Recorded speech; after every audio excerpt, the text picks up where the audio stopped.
It's time to leave your cinematic troubles behind. Let the takes flow through you. And let the noise from the zeitgeist subside. Welcome to Cast Against Time.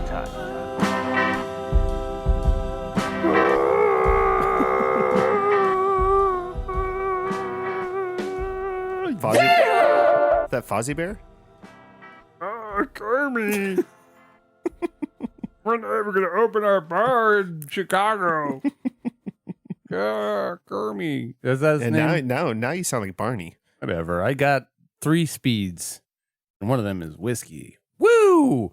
I mean, aren't I edgy, folks? Whoa! Oh my God. It's wacky in here. Guys, we got to cut God. straight through the quick. I am your host, Colin J., and I'm joined by also host Matthew Frankel. He is hopped up on something. I don't know where he's going with this. But Well, it we scares were me. just talking about Yee, my main man Yee, off mic. We won't get into Yay. that. We were talking about a lot off mic.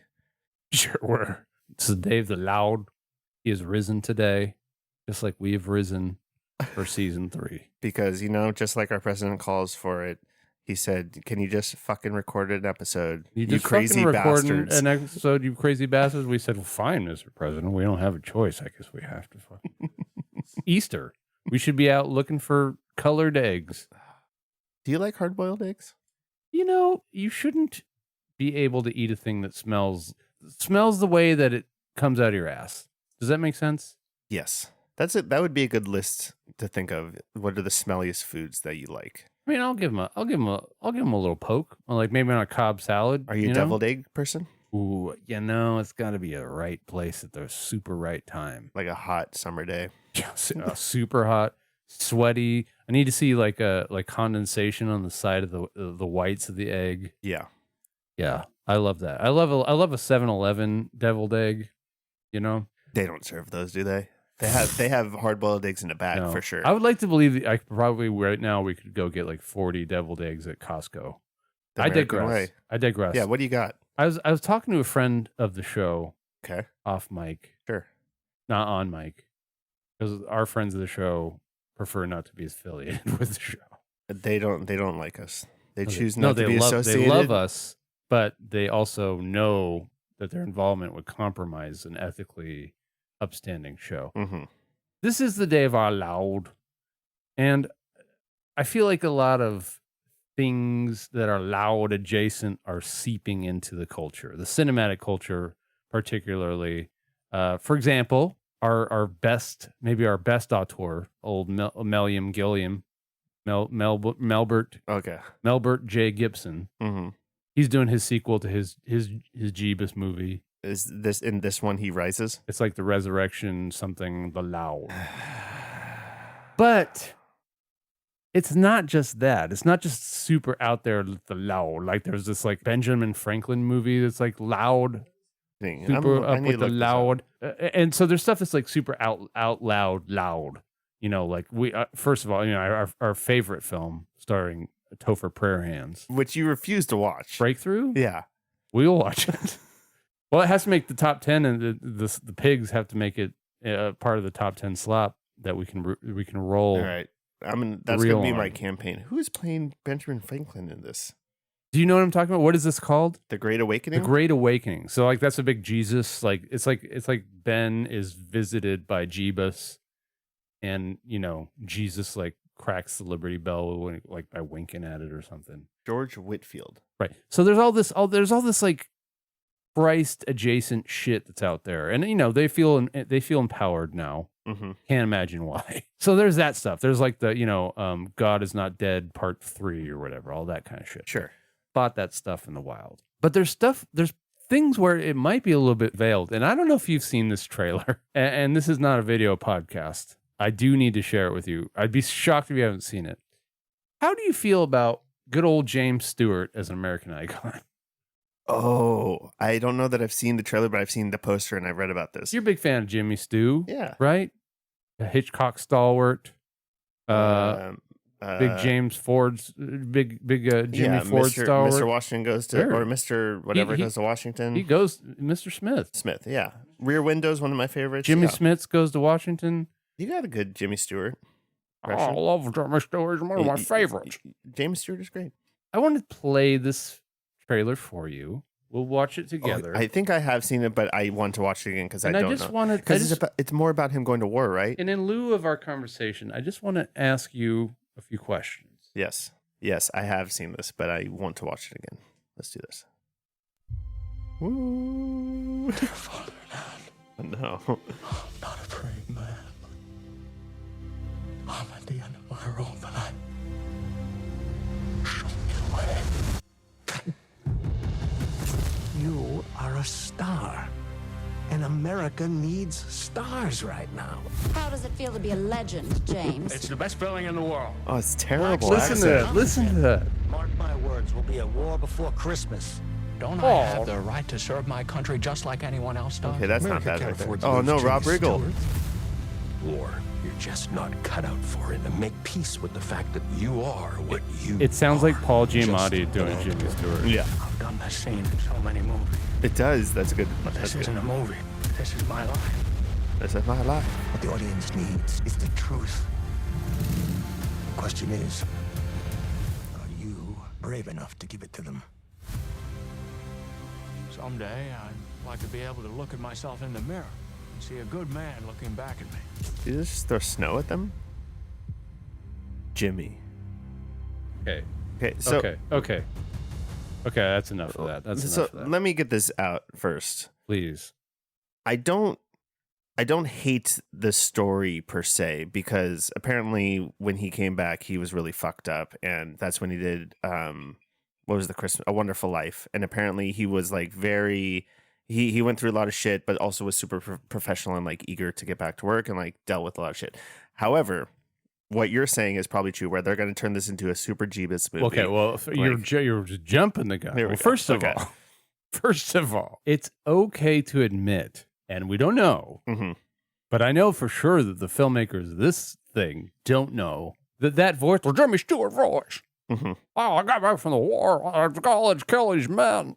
I could see their brains in my hands. That voice. Okay, it's okay to now. I know it's hard because before Tom Hanks became America's dad, Mm-hmm. Jimmy Stewart was America's dad. Yes.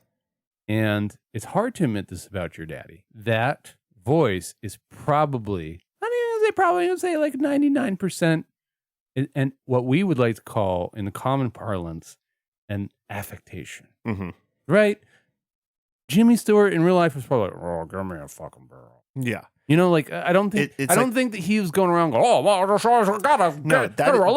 Jesus. That is the voice that an SNL actor would do of Jimmy Stewart in a sketch. But it's also, they're taking the most heightened version of the most heightened voice that he does in his acting roles. They're taking the scene in Wonderful Life where he like shakes Marion or whatever her name is, and like using that for the whole character. And also, people need to realize that this is the era in film when people thought that they needed to add an affectation to their voice to intone a performance. Well, it was like the school, or like how they were trained. The Edward to, like, G. change. Robertson affectation. Yeah.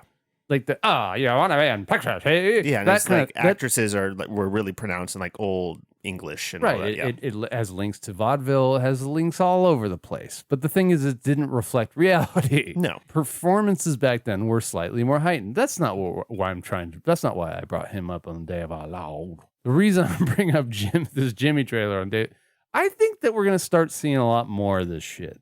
Thinly veiled, because I guarantee you, and you already mentioned it, this thing is a thinly veiled come to Jesus movie. Am I Yes. wrong? There's going to be a scene where he has like a vision. Or at the very least, he's going to like look at like his necklace or his ring. Or like hold the cross. Yeah, the cross or like necklace. a little Bible keepsake that somebody gave him. And He's going to be keep like, "Oh." visiting a church, and the father's going to give him advice throughout, and then he'll have a breakthrough. Which flies in the face of Mr. Smith Goes to Washington, because quite frankly, all these churches would love to kill the filibuster. Just saying. Wow. Sing. Just saying. So I'm just saying. I think this might be Christ adjacent. Well, it's low hanging fruit because it's a character or it's an actor who I think still is a lot of that side of the aisle associates with being like the homegrown American heroes. Wholesome. Yeah. And so it's Drinks milk, not whiskey. But also, he does have appeal on the more liberal side because Jimmy Stewart was a great actor and is in a lot of great films. Or if we can just bring him over to our side. But yeah, I think it's this low hanging fruit type of content that probably doesn't cost a lot of money, and that they're going to start doing that. Oh, sure. I'm not surprised or confounded as to why the film exists. I was just a little bit taken aback by how Christ adjacent it is. It's just a little bit. It's just in there a little bit too loud and proud. I mean, was he a devout Christian or a Catholic? Doesn't matter. Like they're riding the Christ kickers are riding that a little bit too hard. They're just riding. This is just not the vessel for interjecting Jeeber, and they're just thrust him in there. It's also just funny to me that like why make a Jimmy Stewart movie now? Well, like what's the reasoning? He's on the tip of every child's tongue. Yeah, well, it's like, this is not for children. Well, like they just came out with. Do you see the trailer for the Eisenhower movie? Oh, you should watch that. Who's playing Eisenhower? Well, let me guess. Okay, who's gonna play? You're Eisenhower? never gonna guess it. Nate Bargatze. No. Okay. I'm out of guesses. The Whale's Brendan Fraser. No, wait a minute.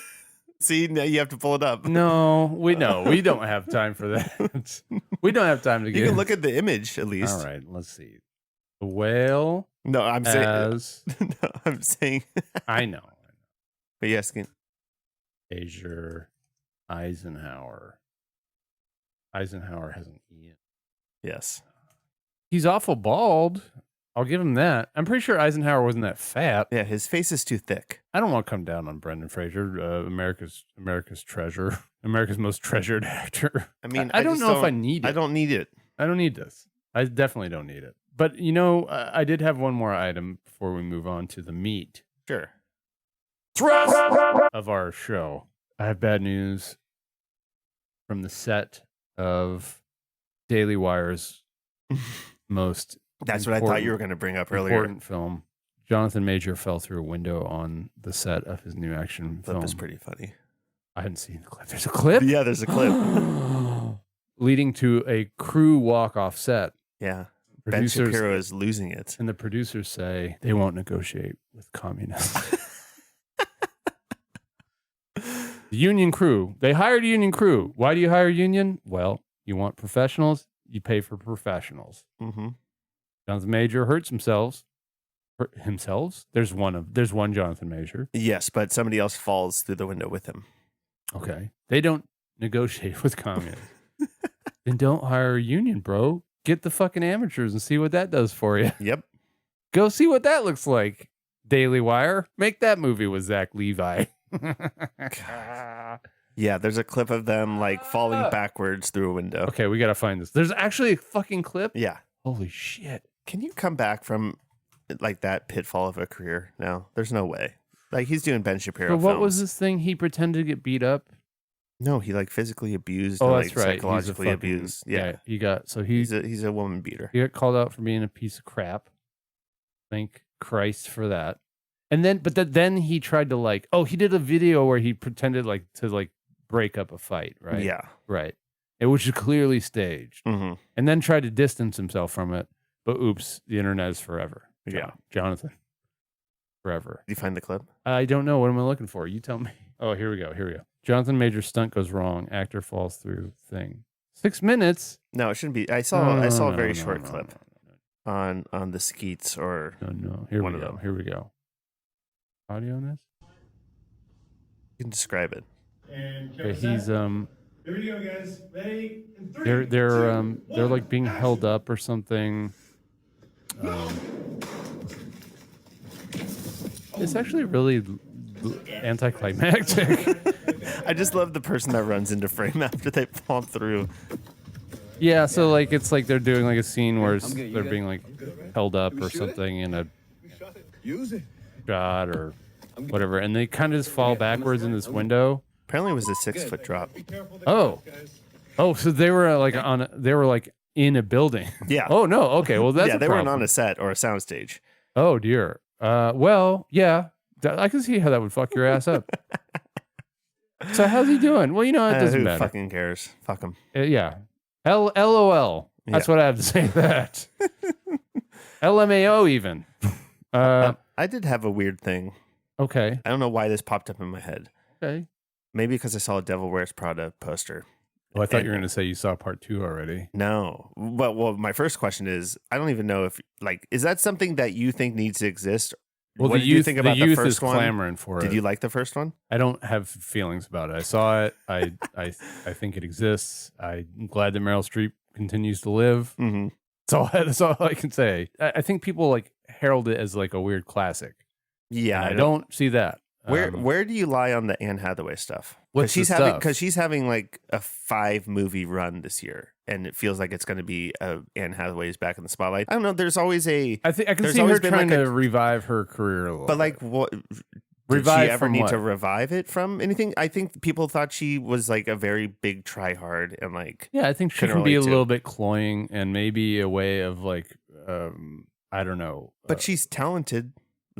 She's a good actress. I don't need her. This led me to this. Okay. Off the top of your head, who are the biggest tryhards in Hollywood? Oh, that's a real. I mean, try hard in what way? Because the thing is, she could be up there. I think Cooper's up there. I've said that. Yeah, many I think times. Bradley Cooper fits that bill. I think Chalamet might be there now. No, I don't think he's trying that hard. I Have don't you know. seen him? This past Oscar season? He tried a bunch.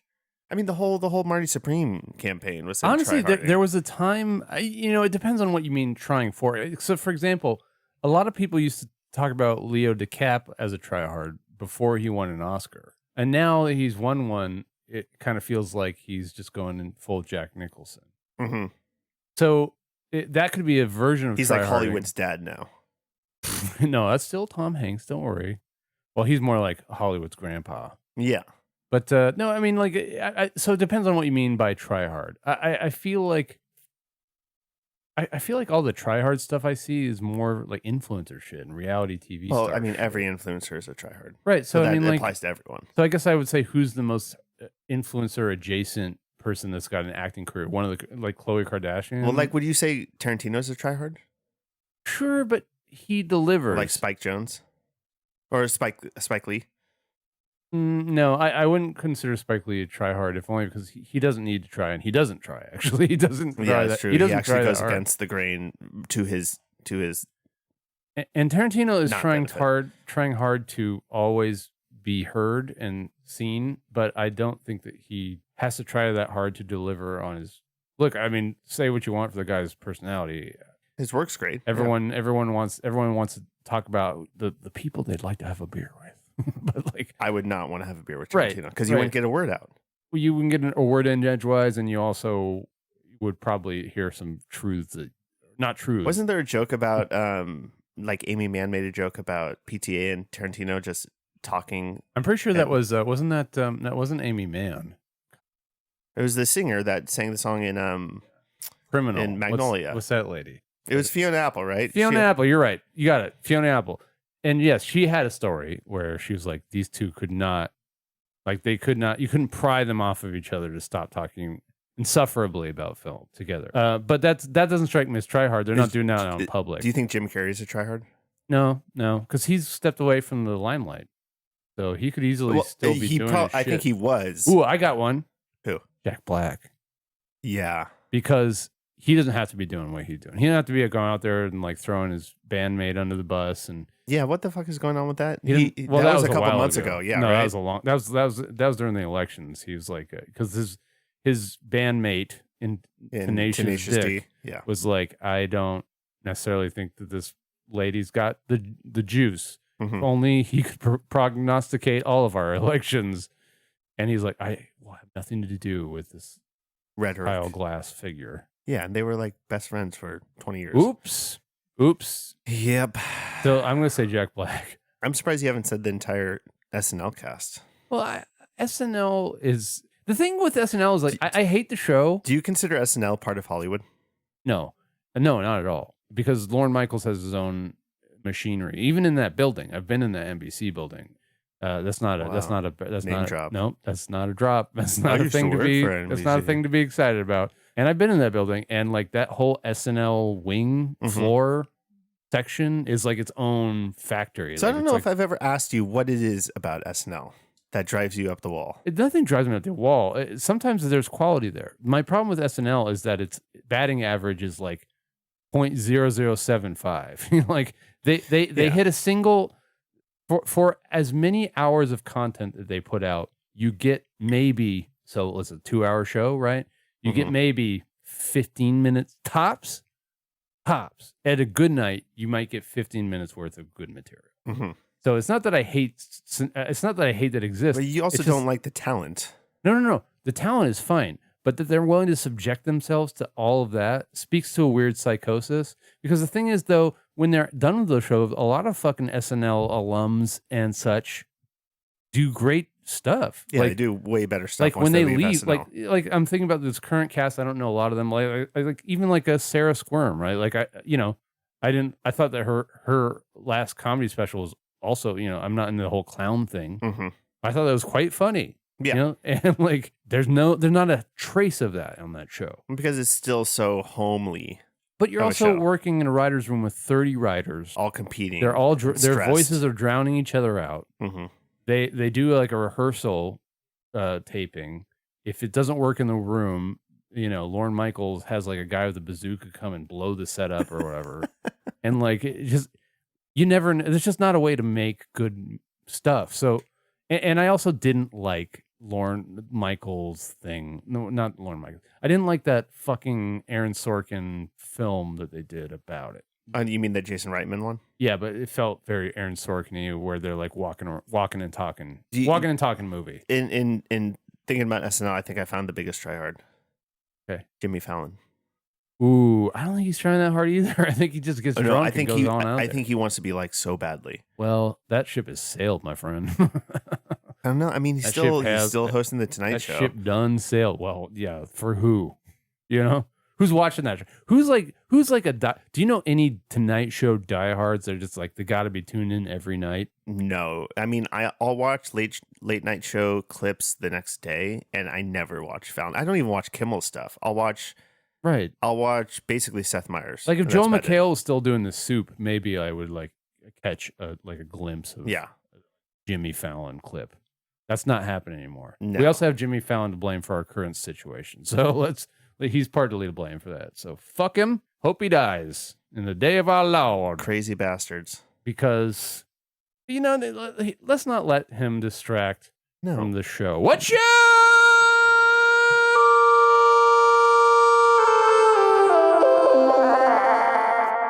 You people might be asking.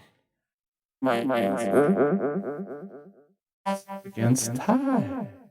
A show where we examine the pathology of the mob as it pertains to the world of cinema, where we look across the filmic discourse and attempt to restore some sanity. We do this in one of two different ways. One, by unpacking the ideas and assertions we stumble across out there in the media, be it social or otherwise, while occasionally subjecting ourselves to mysterious media oddities. Jesus, man, it's so weak. Where's my cross? Jesus Christ, I got lost in the South Pacific. I got lost out in the South Pacific. I just want some semblance of normalcy. I just want to. Oh, there's that man over there. He's walking across the water. His abs are so hard. Oh, he's beautiful. Oh, Mitch, can you see it, Mitch? Can you see it? Listening. Jeebus. Oh, God, I love him. I love him so much. America's dad.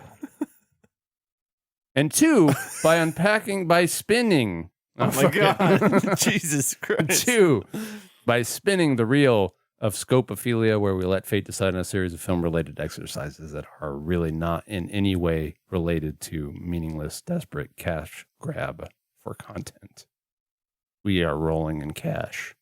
We rich. Hard Bitcoin. Dollar bills, y'all. Dollar bills, y'all. And we did it. Oh, God damn it. What? It's time to. I told you I'm having an old man day today. Was that on purpose, or was that your old man brain just spewing something that's out? That's how it goes these days. Anyway, how are we going to confront that media today? You had something that you stumbled across that made me upset, and I don't know how it made you feel. Oh my God! Turn off your phones, everyone. You know what? It made me upset, but also I understand it, if that makes sense. So you see how somebody's wheels are spinning. Yes. So you see where their grease is geared. Wait a minute. God. That was not the way grease is geared. Yeah. Look, old man day. You see where their gears are greased. Yes. You see the way their poop is digested. Nope. No. Okay. It's a article titled "Hitchcock's The Lodger has been turned into a vertical microdrama. What's next? Psycho on Snapchat?" Oh, whoa! What's next, huh? It's pretty zingy what? title. Wacky. And this person is talking about apparently a silent film, The Lodger, that Hitchcock did in 1927. His first film. Yes, is being repurposed and shown on an app called the Tattle TV app, which is a vertical streaming app. And they're basically just like Netflix or any other streamer, Apple, whatever, buys the rights to show a movie for a certain amount of time. This app is doing the same with Hitchcock's film, but they're showing it as a vertical. And they're talking about why this is all wrong for different reasons, but also kind of touches on the fact that we shouldn't be surprised by where we're at this moment. And if there's a silver lining in this prospect of showing classic films in a vertical landscape. Yes. So just for just a little snippet of the article. In microdrama form, The Lodger's 90-minute running time is split into chapters. The first couple are free, but to watch the whole movie, you have to pay. Hitchcock maintained that the ideal length of a feature film was directly related to the endurance of the human bladder. And most people can sit still for about an hour and a half, especially in the hands of the master of suspense. People complain about 3-hour runtimes, but Hollywood has long been trying to make short-form drama happen, with only limited success. Remember Quibi? Boy, do I ever. Ooh. And basically they go on to talk about, so how they're projecting that this could be a business model going forward. Now, when I initially saw this, when you initially sent this to me, it seemed framed to me as a way of like trying to get the Chitlins into film. And that's not really what the thrust of this article is. This article is more talking about the idea that it was only a matter of time until some platform came along and tried this. Yes. So I guess let's touch on that first, and then maybe we can take a few tangents. Well, I think that makes that side of it makes the most sense to me. I mean, they're already putting clips and basically full films on YouTube, on all these different social media apps, which they're still 16:9, but that's not what the filmmaker intended it to be displayed on or to be regurgitated on or viewed on. And I think that as the trends of what people are viewing stuff on and the apps that are popular, it was only a matter of time that studios and companies and probably filmmakers in the near future are going to start to create and repurpose stuff for where people are watching stuff. Right. So, and what you're talking about. So to your point, this is just will highlight the absurdity of the times that we're living in. You're right. The clipped form of films is immensely popular right now. It's so popular, in fact, that I ran a little experiment. Ooh.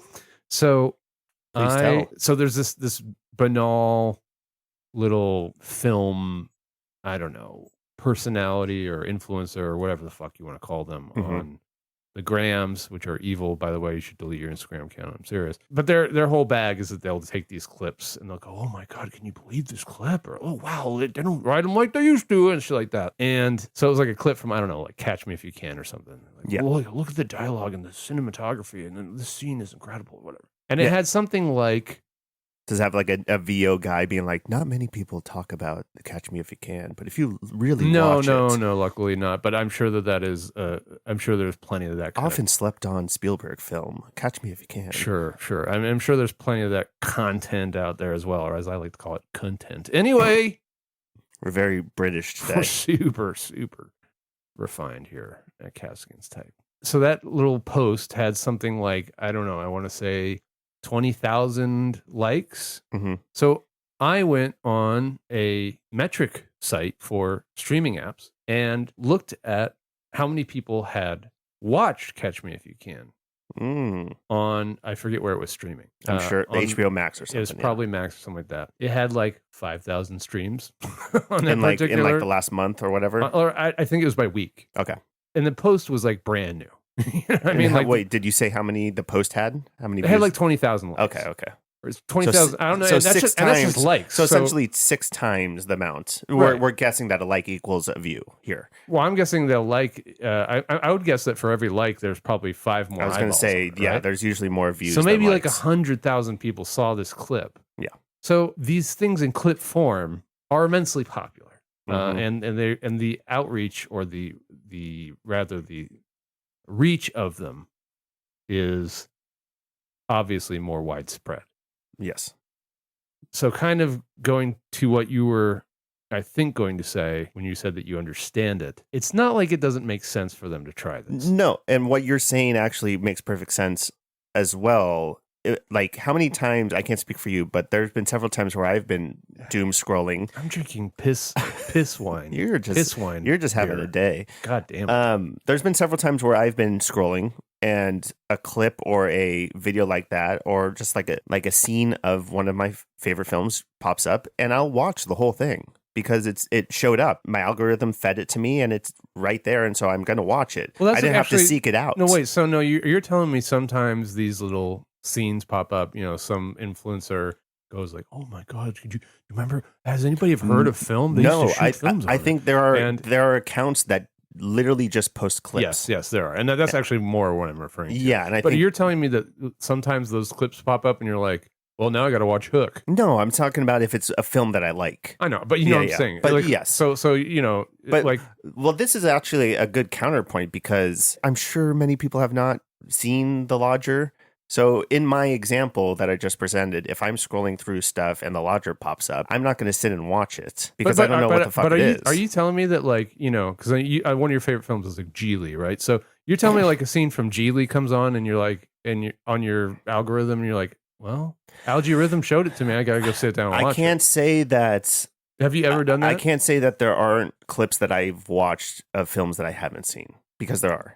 I'm not saying that I've watched like Geely. But what I'm saying is, are you telling me that, and I'm not judging, I'm asking, have these clips, these accounts that present these clips to you, they have inspired you to like go and find the thing? No. I don't look for them, but my algorithm picks up that I watched one of them, and then it feeds me more of them. Oh, I see. But so I've never sought it out. So you're part of the problem, yes, because these clips are presented to you, and you don't then go, well, now I got to watch Catch Me If You Can. I'm satisfied with that clip, and that's why I'm saying that I understand where we're at in all of this. I don't agree with it, and I'm part of the problem, but I understand that this is a thing, and this is something that is coming. Okay, well, so for those of our listening audience, what other audience would there be? Droves of fans. Well, maybe they could be our viewing audience. We don't know how they're ingesting us. They could be watching us through binoculars right now. Or maybe we're being maybe the algorithm is spitting our show because we are the only cinema show. They're just listening to our clips into clip form. Maybe they're creating AI versions of us. Yeah, drastically less handsome AI versions of us, which I understand because only troglodytes really ever make podcasts anyway. Whoa, huge slam on podcasters. It's okay. We're the only ones. We are the only ones, at least in the film space. Okay, but can you explain to our very vast audience what a vertical is? A vertical is literally a 9:16 video. So if you're watching a video or a regular 16:9, it'd be widescreen is the layman's term, and you basically just flip it or rotate it horizontally. So it's basically how you're viewing your phone. How you're watching so it's a TikToks or Instagrams. It's an aspect ratio that's vertical. Okay, that's one part of it. It is content that is shot for the phone, but it is also content that is shot to be bite-sized. So yes, a vertical, it is a series usually. Well, it is always a series, and it's in 2 minute intervals. Usually from a minute to 2 minutes, and anywhere between 20 and 100 episodes, iterations of it or episodes of it. Yeah. The idea is because kids are fucking stupid. Well, I don't think it's just kids. I know. Well, because America's fucking stupid. And the world. I was going to say the world. We're getting all this from China. This is true. This started in China. And China is fucking stupid. The world is stupid. Okay. But it is catching on because attention spans are obviously getting shorter and shorter. And the idea is people will tune in for bite-sized content more than they will for episodic content. The thing that really grinded my gears, when I did a deep dive on just like how verticals work, and this was a while ago, what really ground my gears about it was the mostly young, but it's not all young. I mean, they are popular amongst a wide demographic. The people that watch these things like them because they're so bingeable. Yes. And they say things like, well, I can watch, between 10 and 20 in one sitting. Well, I've heard that they have to end on a cliffhanger at every episode. Sure. And they're very soap opera-y. Sure. No, they're very soap opera-y. And I think that there is one, people that actually like that content, but two, I think people hate watching it too. Maybe, but here's the thing. And it's cheap to make. So you're watching, the thing that they like about it is how crushable it is. Yeah. Crushable content. And they call it like addiction binging or something. The thing is, they're talking about watching it and like, oh, I can like watch 20 back to back. That's just called an episode of TV. Yeah. That's just now maybe TV needs to do it differently. Maybe TV needs to maybe TV needs to have more episodes like Memento, where like every 2 minutes, like the character blacks out and then it is I'm awake. It's the antithesis of what I keep hearing from people and people that I respect and people who I like. I respect their opinions on movies and stuff. But the amount of times I hear people be like, "Oh, it's 2.5 hours." That's too long. I'm like, it's 2.5 hours. That's not that long. I'm not saying they will watch these verticals, but some of those same people will watch 22-minute verticals or 40 of them. And it's like, it's the same amount of time. Or you're just binging whatever show or just like rewatching shows. It's all the same. I don't buy it. My argument isn't even that. It's complaining about the duration of one piece of content, but ingesting the same amount of time in another piece of content. That's what I mean. And like whether it's The Bachelor or fucking The Brutalist, like that's not my argument. My argument is you're spending the same amount of time. It's almost like it's about the packaging. Case in point, if I took a bunch of verticals, let's say 20 or so, and I strung them out in a timeline, and I spit that out into one 30-minute episode of 1 to 2 minute verticals. Would they watch it? Not if they hadn't seen it. They might rewatch it. Would it being in 30-minute string out form? That's the experiment we need to run. And in fact, we can do this if we ever get our fucking tic tac. I'm having the old fucking piece of old shit day. Well, Instagram's not good, but TikTok's good. No, none of it's good. Especially now that it's owned by. Sorry. But if we ever get it back, it would be fun to run the experiment of literally taking a bunch of verticals and just stringing them out into one long video and seeing if it gets any views. I bet you that it wouldn't. It might. Because I bet you wouldn't. Because I bet it's the packaging. I bet people see that it's 30 minutes. They go, oh, it's 30 minutes. I mean, people watch like Vine compilations on YouTube all the time. Okay, well, I don't know. That was like 7 seconds. But they're watching like 30 minutes of 7-second videos. Sure. It just feels like it's the packaging to me, though, is Probably. what I'm saying. Now, but or it's the dopamine hit of the cliffhanger, which to me, it's like, just go play the penny slots then. Or play video game. Like, video game free.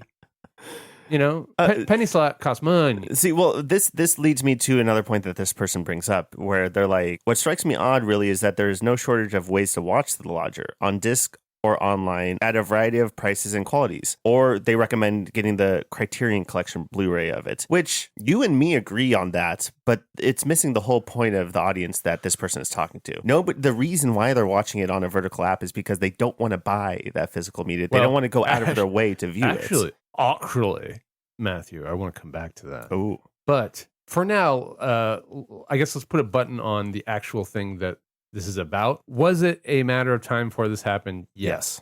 And is it a bad idea? Not necessarily. Here's the thing. But for who? Who's it a good idea Well, for? so here's the thing that the article touches on that we haven't mentioned yet, which is the thing that made me upset, is they're talking about taking The Lodger, which was shot, I'm assuming, even if it was shot like Academy ratio, which is 4:3, they're talking about reframing it. I'm not sure what the original aspect ratio of The Lodger was. Maybe it was 16:9. It was UK, so it was probably some funky weird shit.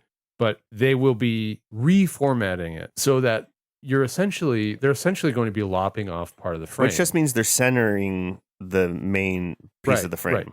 Right. And old DVDs used to do this when everybody had square TVs. It was called pan and scan. I'm sure for you children's and for you old heads that are listening, don't worry, Unc. You already know this shit. Y'all know it. For the children's, for the chitlins, it's called pan and scan. And some artists would literally have to move the frame around to capture what they thought was the most important parts of the information of the shot. Okay, here's the problem. When you are a cinematographer or a director, yes, the whole composition is important. At least if you're a good one. Maybe you're not. But the whole framing is important. So whoever is going to reframe this for vertical format is going to essentially be doing their cut of the film. In a sense, they're essentially going to be creating a whole new product. Now, is it incredibly whole new? No, the dialogue is the same, the actors are the same, but performances are the same. There's some art that might be lost. I would argue that there's a ton of art that's lost because the composition of the image, the composition of the shot, at least especially back then when audio was new, and this is not even an audio film, The Lodger, that is the visual is everything. The composition of the shot is everything. So for instance, think of an ultra wide shot, like a bigger, just like some landscape, a wider, like a 70 millimeter shot, like very wide. Let's say it's like a duel, right? On one edge of the frame, on the left edge of the frame, you have one of the duelists, a gunfighter. On the right edge of the frame, you have another duelist. You can't really. Well, they'll just cut between them more rapidly. They would essentially show one first and then pan over to the other one. No, or just straight jump or cut. Just show the one. They would just jump cut. Or jump cut. Yeah. But either way, you're now changing the actual language of the film. You're doing a whole new cut. I agree. I will say, are you not doing that? Some would argue that you're doing that just by putting something on a phone. Well, that's what I'm. But okay, that's what I mean. Even if it was a 16:9 movie going to a 16:9 phone is ruining the art. There are levels of purists that we can quibble about. For instance, I'm sure that there are plenty of directors out there who are champions of the theater experience, and God bless them. That would argue for the first time you watch a film, you watch it in your home theater.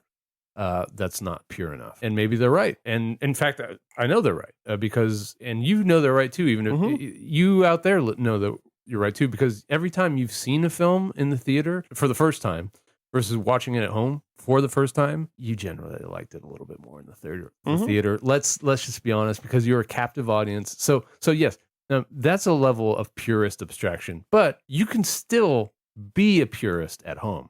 You have to be disciplined. You have to be willing to knock it up and refresh your drink 500 times like I do, and to counter, look at not look at your phone and shit. But you can do it. Yeah, and to counter my own point, it's you're able to, even if you're watching it on TV at home, if you watch one battle after another at home or Interstellar or things that shot in 70 mil, you're still getting the full frame. Right. So to your point with the verticals, you're not even getting the full frame in this example. Well, that's where I'm going with this. Yeah. It's like with your phone, if they are cutting off the actual information of the shot, then you're missing part of the film. Even if you think they've done a great job of pan and scanning. Or maybe they don't. Maybe they are just going to shrink that ultra wide shot into a space that fits in that 9 by 16 or 13 frame. And the problem is, even if you do a great job of it, you either have a really fucking small image or an image that's been fucked with. Well, and I think what happens with this is we're getting into a thing where if a younger person is watching on this vertical and the logic comes up, they probably haven't seen the original version, so they have no context for what they're missing, and they might still enjoy it. So I guess it's a subjective thing of, let's say it's not the logic. Let's say it's a movie that we both have seen, and somebody that hasn't seen it sees it in the vertical form. They enjoy it just as much, but they have no context of what the actual original piece was. It will anger me and you because we know what that piece was, but to them, they have no context. Okay, well, now we're getting on some different, and I do want to go there, but just to wrap up the whole, aspect ratio thing. Yeah. You can't really say that you've seen the film, at least in a pure way. You've got an idea of the film, but you don't have a complete sense of the film, I would argue, if you're watching it in this way. Now, here's the thing, though, that you just touched on, and now we can go there, I think. Is there a way that maybe this gets fucking kids into films? Yeah, I think it does. Or people that are doom scrolling like into the movies. Like, is there a way that maybe like this hypes them up for movies? If it does, then like I guess even though I don't like all the cons about it, I can live with it existing. Now the question is, does this, if they saw the lodger on this and they really loved it, does this transition them to watch the actual version? I would argue probably not. Well, I would hope if they love it that it would. I mean, if for instance you told me, let's say that I hear a song that's not an AI generated song on Spotify and I fucking love it. It just blows my tits out. And I'm like, oh shit, like this is my favorite new song. It's like Pink Floyd or something or whatever. Yeah, I'm fucking old. It's Chapel Roan, and I just love it. And but then you tell me, but the version on Spotify, it's the mono version. There's a stereo version that exists, and it's incredible. Like the mixing on it's great. Like you can hear phonics that you can't imagine. And I was like, no, I'll just stick to the mono. Don't you think that would be A, naive of me, but B, a little unreasonable and probably unlikely, right? I'd probably want to hear it in its better form. I don't know. Let's say a stranger that you don't know from anyway, you run into them, you're waiting in line at a coffee shop and they hear you talking about this movie and they go, oh yeah, I just watched it and I really loved it. And they're like, oh yeah, I watched it on what the fuck is this app? I watched it on Title TV. Quibi. Would you, and again, you don't know them, you're in line at this coffee shop and they're talking to you about all the stuff they loved about it. By the way, Title TV.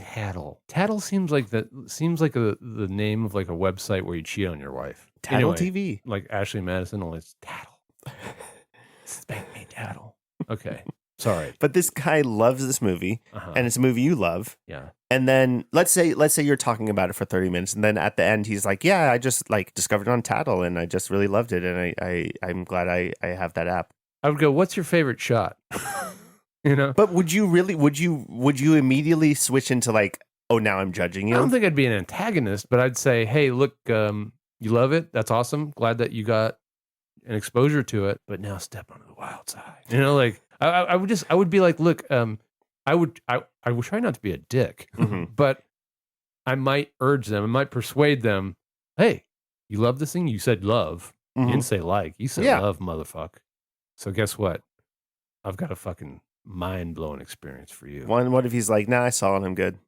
I'd be like, well, listen, I don't know. It'd be like saying I love my wife, but I'm only willing to look at the left side of her. So what I'm getting to is that would you think that his stance on a movie, whether he liked it or I would not, think he's being slightly unreasonable, I guess. Or I would think that he's but that's also subjective though, right? Because he thinks he's being perfectly reasonable. He's right, but we it. can objectively see that he's missing out on something, right? We can see it, but does the viewer on Tattle see that? Well, but if you're telling me that I'm talking to a delusional person, then I don't know what I can do. Well, no, I think I think this person is very sensible and like just watches it on a different app. This happened to you, didn't it? No. I'm literally playing a thought experiment because I think that this is interesting. I think that I don't think we should judge them per se, but I do think it would be okay to point out that they are missing something. Sure. I think it would be okay to point out that they're not getting the full experience, the optimal.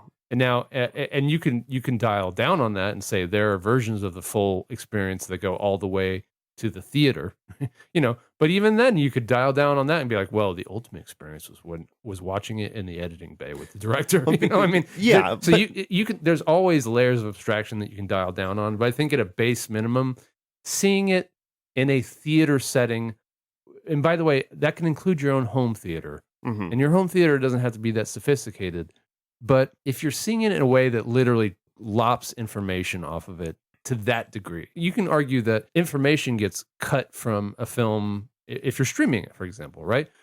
If I'm streaming a film on Netflix, I'm not seeing it as full fidelity. I'm not seeing it as full bit rate. I'm not seeing it in the full 5.1 mix. DCP package that they would deliver to a theater. So, and I've got a 5.1 mix. Maybe they mixed it in Atmos or whatever it is. So yeah, there are pieces of information that even there I'm missing out on, but I can get a very, very pure sense of what the film is in that viewing. Whereas if I log on to I don't know that I know that I'm missing crucial pieces of information. Well, let me ask you this. This is another experiment. Sure. Let's say I texted you a trailer that I saw that I thought you would like. Yeah. You click onto this, it takes you to YouTube. I'm guessing, knowing you, that you rotate your phone to watch it in 16:9. Well, I do. Part of that is also, though, because I'm old piece of shit, and my eyes literally need to see it bigger. But also, I can't imagine that you are watching a trailer in any other way. I work on trailers and marketing and stuff like that. Oh. We kick out all different aspect ratios. Yes. You were going to say something. You were pressing buttons. No. But the reason I bring this up is that I do think there is a big contingency of people that just view a trailer on Instagram or on TikTok. Well, listen, and but they'll never see the trailer unless they're at the theater in the optimal way. But you know what? That's fine, because what is that trailer advertising? The film going experience. Sure, but I think what I'm saying is it's the normalcy of they're fine not seeing the trailer in its full because it's fed to them on this app. I have a few things about that. The first thing I just said is it's trying to direct them to a theater. So when they get to the theater, they're going to see the thing. But if the content they're watching is not going to feed them to a theater anymore, they're going to be fine with this 9:16 at the end of the day. Right, but then at that point, I think you're within your bounds to say you're missing something. And now you don't have to be a dick about it, but you could say hey, look, if you really enjoy it this way, that's fine, but you don't know you're missing. Yeah, I agree. I think my point in bringing this all up is I think this is the beginning, because it mentions is this a trend? Is this the beginning of a trend? And I really do think that it is. Well, this is where I would slightly differ with you, because if only because now do I think it's a trend that we will see more of this kind of content and that we might see films rolled out this way more? Yes, I think that's a trend in that way. I think we might see somebody break Shawshank Redemption up into 400 pieces, and it'll be a cliffhanger before the sister brothers put it in his mouth or whatever. How long has Shawshank Redemption been on AMC? I saw it advertised again last week on AMC. I'm surprised it made the jump from TNT, but here. So anyway, so I agree. I think you're right. I think that is a trend. This stuff will get rolled out more and more, and different apps will pick it up, and maybe there will be a pay-to-play version or not. But I did want to push back on the idea that this will become the norm for watching films, if only because, and I think that we're directly responsible for this. But I did see a headline on the LA Times that said DVDs. I think I saw this article. DVDs, Gen Z are DVDs, bringing them back. Claims the Los Angeles Times, are the new vinyl records. Yep. Why Gen Z is embracing physical media. Well, again, first of all, you're welcome. Second of all, embrace Blu-rays. What are we doing here? Well, sure, yeah, but and part of it has to do. I'm not gonna. This is a whole other thing we could do. Our VHS own, is all that. Do our own confronting the media segment on. But Gen Z's reviving DVDs and Blu-rays. Rental shops are reporting higher memberships than they've had. Physical media sales, which had declined in prior years, are seeing less of a decline. In fact, an incline, a shift in a shrinking market. And young customers are citing their frustration with subscription fatigue and content scattered across platforms. And they see viewing of physical media and ownership as a form of cultural rebellion. And so I do think, good on you. first of all, we are. You can thank us. You can thank us for this. You can thank us for this. Give us an applause. Oh, That's not the applause. No, that's not. And we just have to let it. Yeah, we don't have that pre-recorded. Please do this. Yeah, okay, that's as close as we get. Please do this. So I'm glad that they're doing it. But so first of all, you're welcome. Second of all, yeah, I mean, I do think as the enshittification of the world marches on with steady beat, there is going to be subscription fatigue. And you know, when certain fucking companies merge with other fucking companies, I mean, basically, like when every fucking company has merged into mega stud, Mega stream. That's good. So when every company has merged into the one, please don't say stream in robot voice to me. I hate that robot. So when we are left with Mega Stream, and they decide to jack the price of Mega Stream up to, $1,000 a year or whatever. Yeah, I can see this becoming less of a trend. I can see like maybe a little bit less doom scrolling, or it will only be free media outlets. It'll only be bite-sized shit. But when you're left with only a handful of alternatives, I do think that we will see even younger demographics shifting back to not just physical media, but long form media. And I'm A-okay with that. So, you know what? If these companies want to shoot themselves on the foot and like shit into their own mouths, then fine. maybe it will bring back the, maybe I was going to say another old man thing, but I'm not going to say it. Say it. I was going to say maybe we can let the good times roll. Oh my God. I know. Is that a Cars reference? Just fucking kill me, dude. You know what? A quick aside. You know what? A trend that I am liking for a weird reason. Look, Max. The countertop VHS TVs. Countertop, like the TV, the small TVs that have the cassette or the VHS player in them. That's a trend that's happening. Yeah, like a bunch of coffee cafes have them.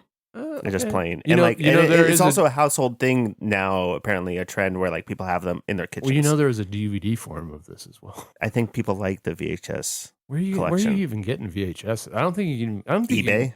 Really? Yeah, because I don't think you can even get a VHS on like Amazon. No. I don't think they're making new ones. No, it's resale. Okay. I mean, whatever. It's physical media, I guess. I can support that. It's like choosing cassettes over CDs, which doesn't make a lot of sense. But yeah, I think it's just maybe just like rectangular shit. It's just, as they say, a vibe. It didn't make a lot of sense, but it's not the worst thing. The shit out of verticals. It sure does. Okay, well, I think we've interrogated this idea long enough. Is it stupid? Yeah. Is it coming? Probably. Is it going to be popular? Maybe. Does it popularize media for the youngins? Maybe. We should also say this segment was sponsored by Tile TV.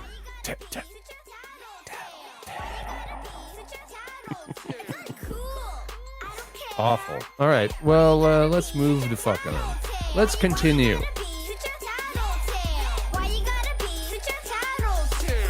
That's it. Now it's really going down. He has it coming because he wanna scream and shout. Okay, let's go another round. Bet he'll be segment dos. Ooh, dos. So you came across a little thought experiment. Yes, which I knew would tickle your fancy. Well, I'm surprised that you want to go down this road because it's a film you don't understand. I understand it. I don't like it. There's difference. So you're like the 1 percentile of people have seen it. There are dozens of us, in the words of Tobias Funke. Yes, but it's on r/film on Reddit. Somebody posted a prompt that got a lot of attention, hence our talking about it. It says, if Heat were made today, which 2 actors would you like to see square off? And I think this was before the cast announcement of Heat 2, I believe, because that just happened within a couple weeks from when we're recording this. So yeah, I sent this to you because I thought it would be a fun experiment, and I took it into consideration of not using anybody that has been announced in the cast. I don't know if you did that. Well, so first of all, there's a lot of different ways we could skin this beast.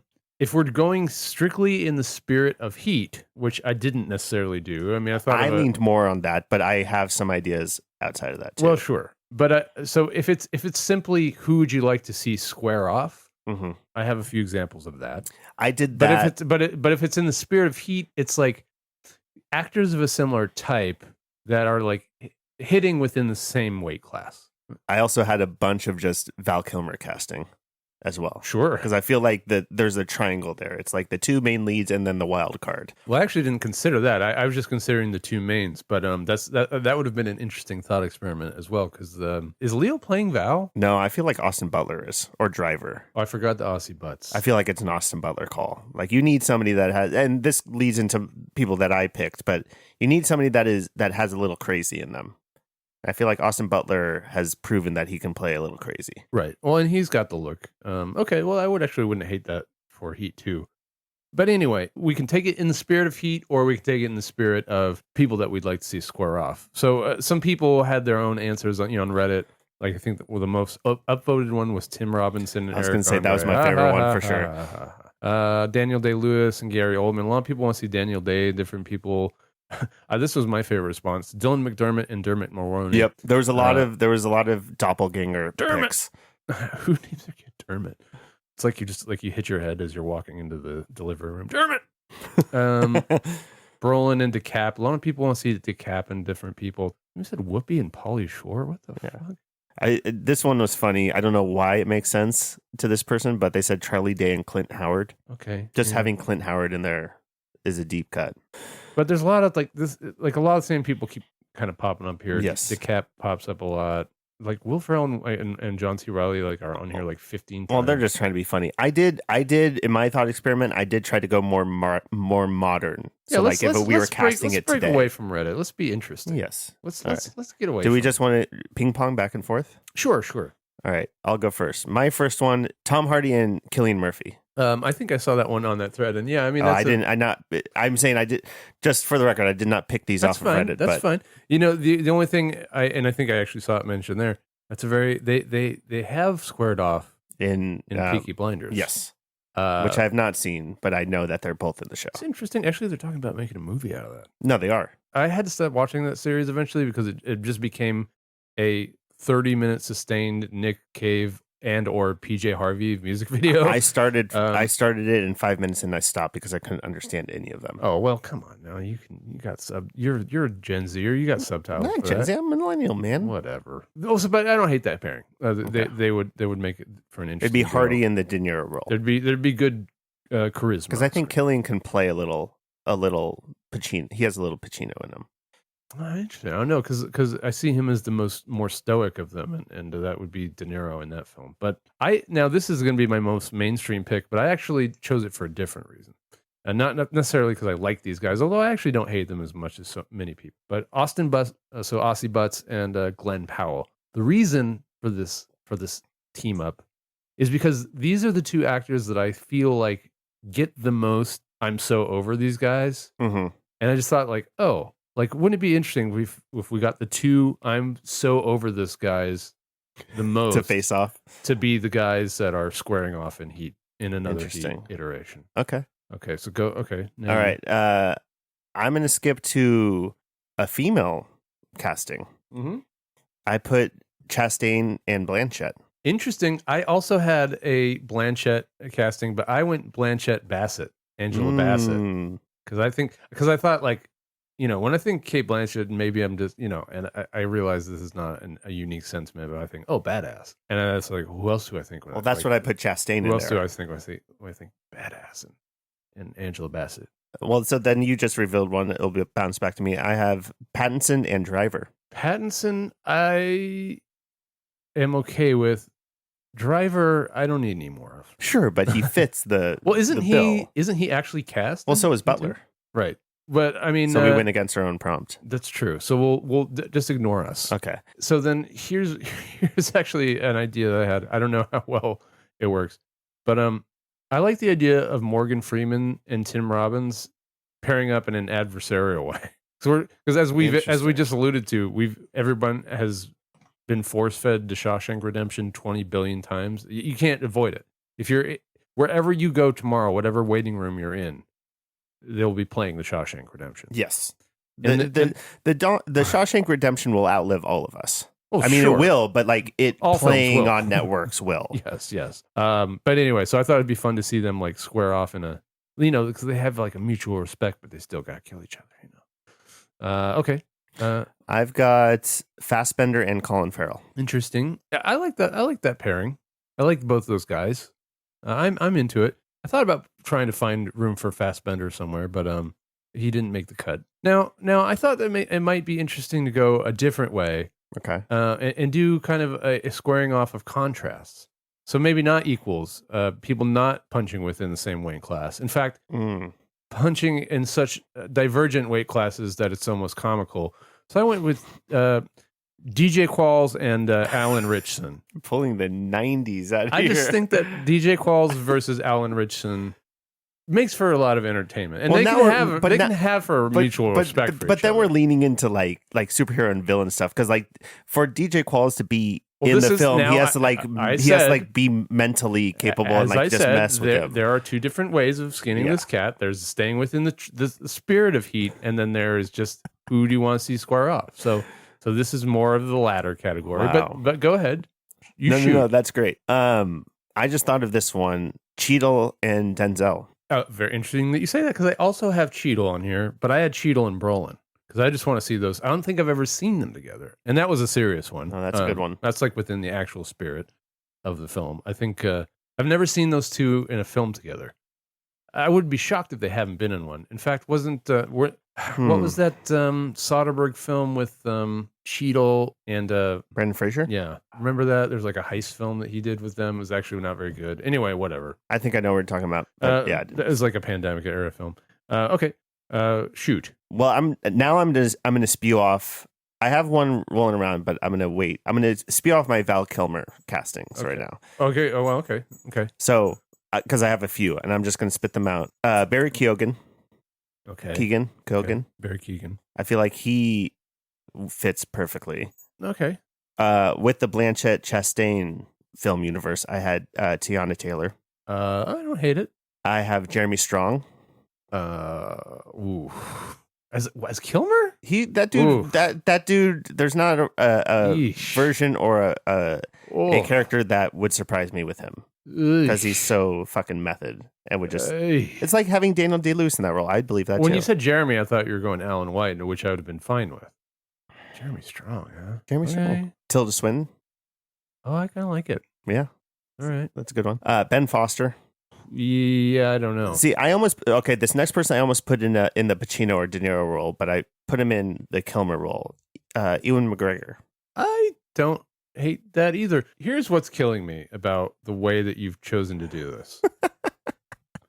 The thing is, we could have done a whole Heat casting across the board, and I would like nothing more than to fantasy cast the future Waingro. I would like nothing more than to do that. Dude. There's But no I rules to can't. this. You can't because you know what? There can only be one Waingro in Heat. I have one more Kilmer. Lakeith Stanfield. Yeah, don't hate it. Don't hate it at all. But I feel like you're missing such a valuable thought exercise we would be doing is fantasy casting Waingro. Well, we can do that. That should have been this segment now. Now I'm mad because we could be we could be fantasy casting Waingro and here we are talking about the De Niro and the Pacino lead. Boring. I have another prompt here. It fits into what we're supposed to be doing. Well, have you just given up on the sex? No. Like This is 20 part more. of it. This is part of it because for most of it, I wanted to try and fit Chalamet in it because I feel like he's a prominent star now. He might actually be a good Waingro. With the prompt of facing off somebody, I couldn't think of who to face him off with. Is there somebody that makes sense with Chalamet though? That's a good question. You know what? I've got one. Chalamet versus Saoirse Ronan. I mean, it's they're not like bad. I It's think not they're like bad. on equal footing, and they've done it before in a friendly way. Now they can do it in an adversarial way. I think that would work. You know, just saying. Okay. All right. What's yours? What's your next one? Well, here's a serious one. We didn't say it had to be living actors, so I would love to have seen a Harry Dean Stanton versus Gene Hackman Heat. Yeah, Can you imagine how fucking sexy that would be? Jesus Christ. The BD in that movie. I am pitching a tent. Keep going. I'm thinking of new ones. Well, I thought we shouldn't exclude the elderly. I thought maybe we could go Rosemary Harris versus June Squibb. June Squibb now? Yeah. Is Rosemary Harris still alive? I think she's like 96. Hold on. And I think June Squibb is like 95. I hope she's still alive. What about, as I look this up, what about Gene Hackman, Michael Caine? Or Ian McKellen, Michael Caine. That'd be good. They still live in. Ian McKellen, by the way, talking about dumping on Hamnet. Oof. That man had some fucking haymakers thrown at Hamnet. Oh, and Hamnet. He was mad at it. He mad. I didn't know that. I ain't mad at Hamnet. I just didn't like it very much. Ian, he said, "What's the point?" You know. Rosemary Harris is 98 years old. She still lives. Yeah, she still lives. 98. Yeah. Holy shit. June Squibb, man. What about? You don't need no squibs and whips. It's gonna start spontaneously bleeding. I saw a lot of Ethan Hawke. I don't need him in any of those roles. You know what just popped in my head though? Willem Dafoe would be. I would say Dafoe, Tommy Lee Jones, but they've already done that movie. Tommy Lee Jones would be a great. He'd be interesting. Who would you get again? Who would be his foil? You gotta get somebody cranky and old. Well, he's also somebody that has stature. Like he has like a presence. Yeah. So you need cranky stature and DJ Qualls. A million lines on their face. Yeah, DJ Qualls. I feel like him and Brolin, but they've done that before. Yeah, that's no cunt. Yeah. I would like to see somebody take it to Jacoby Jupe. Speaking of Hamnet, and I can think of no better. You just really hate this movie. I don't hate it actually. I just didn't like it, but I don't like Jacoby, and so I thought that maybe we could get Jason Momoa in there to take care of him. I feel like there's another actor that you. Oh. I don't like Noah either. No, you're what's her name from Ozarks? Laura Linney? She seems mean. No, Julia Garner. I like Julia Garner. I got nothing. You said she had a weird face. She makes scrunch faces, but I don't dislike her. You would have Noah Jupe and Julia Garner face off. No, I would have Jacoby Jupe and Jason Momoa. Is Jacoby the Hamnet or is he the older one? He's the young Ham. Oh, so you would have the young child. I don't need Noah Jupe getting suplexed. I just want to. You just loved the scene where he went into the darkness. But also, they're probably on equal intellectual footing. I'm surprised neither of us has mentioned Michael B. Jordan or Elordi. I saw somebody on the Reddit thread make the joke of Michael B. Jordan versus Michael B. Jordan. Which speaking of Elordi, I saw Wuthering Heights last week. It was pretty, but that was about it. I heard it wasn't horny enough. I think I'm done with Emerald Fennell. I think I'm done with her. I don't know enough about her. She did Saltburn and Promising Young Women. Yeah, but she's the Sam Levinson of movies. Oh, I mean, I liked Promising Young Woman. A Saltburn can go take a bath. That's what I'm saying. And you know what I mean. What a burn! This is a serious one. I thought it'd be really. This is actually one I would like. I really would like to see. Mm-hmm. Tom Burke and Benicio del Toro. Interesting. And Tom Burke. There's a little bit of an age gap. I don't know that Tom Burke can match Benicio. I bet he can. I think he's pretty. I'm not saying that I love Tom Burke. I think he's great. I just feel like it's like matching Shakespeare with fucking improv. You don't need that. You don't need their performances to match because remember, in Heat, De Niro's not going around going, he's got a great ass. That's Pacino's bringing his Pacino energy. And De Niro's bringing this De Niro energy, and it's when they meet in the middle that magic happens. They meet in the middle like Benjamin Button. They dock. Okay, I already mentioned Blanchett, Bassett. Drop another one on me. Oh, no, I'm out. Okay. I only have two more. One more serious one. I actually paired up Cersei with Timothy Chalamet, but I actually wouldn't mind seeing her square off against Elle Fanning. That's a good one, but what about Cersei and Mescal? Cersei and Mescal, huh? I don't hate it, but we might need that subtitle thing going on. Yeah, because they're both very Irish. I'd heard of you. Your dad doesn't like it. What about Jesus doesn't like it when you face off in the bar. What if we bring back Gleason and Farrell? You can't fuck with. You can't. That's the chemistry. You can't. Lightning can't strike twice. What do you mean? It's struck twice already. It would be a third time. Lightning can't possibly strike a third. Well, I have one more, and it's important to represent the influencer class. Sure. So I think that we should get Clavicular and Dude Perfect. I just think that Who they're the fuck is Clavicular? don't look up Clavicular. He's a fucking incel. He sucks. Braden Peters. Oh, God. Of course, he's a fucking Braden. Braden. Surprised not a Caden. Eat shit, Clavicular. This guy? I don't know. I've actually never seen him. I just heard about him. He's where all this. He's part of the reason. He's part of what has popularized all this mogging talk and maxing and foids and noids and all this shit. He's handsome at any cost. This is on the New York Times. New York Times. We gotta have a timeout. Be bestest. We gotta give a time out. I'm doing the T sign language hands, but I do think that Judi Dench and Ian McKellen. Sure. I do think Clavicular and Dude Perfect. I just think that they are intellectually matched. I got two quick ones. Sure. Christopher Lee and Ian McKellen again. Sure. Or Viggo Mortensen and shit. It just dropped out the other pairing. I don't know who Viggo would go with. Ernest Borgnine. Sure. Got it. Perfect. Done. Perfect. Perf. I tried to go live actors. I couldn't resist with Harry Dean and Gene. Harry Dean and Gene. It's my favorite folk trio from the 60s. Anyway, we're trying to appeal to chitlins, so I can't be busting That's why you brought out Clavicular or whatever. Exactly. These are the things. These are the hashtags that will land us in front of the young eyeballs, airballs, and earholes. Our sponsor, Tattle TV, will assholes. Okay, we could do this exercise all day. I know you want to. You're probably going to keep doing it. Tattle TV. What are you showing me? I'm showing you the app for Tattle TV. I thought it said Titty TV. Binge-worthy vertical dramas. What is this? What is this first one? Dog dates. Dog dates.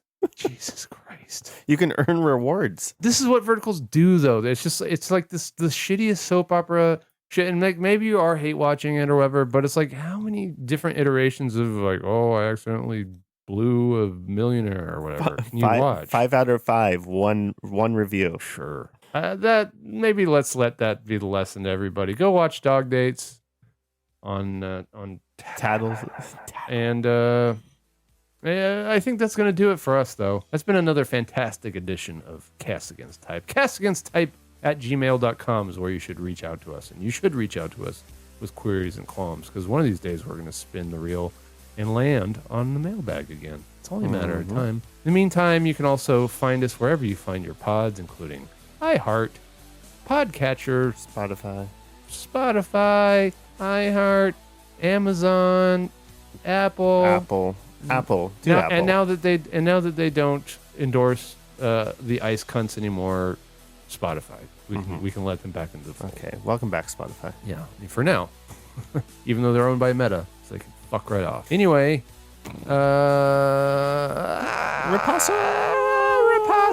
If you want the RSS feed, you can get that at soundcloud.com/catpod. And just spread the word and smash the button. Smash your own button. Smash the butt. If you smash your button enough, I've heard that a special warm feeling will happen. Oh my God. Just like you get when you listen to the show. That's going to do it. All right. Everybody have a wonderful day.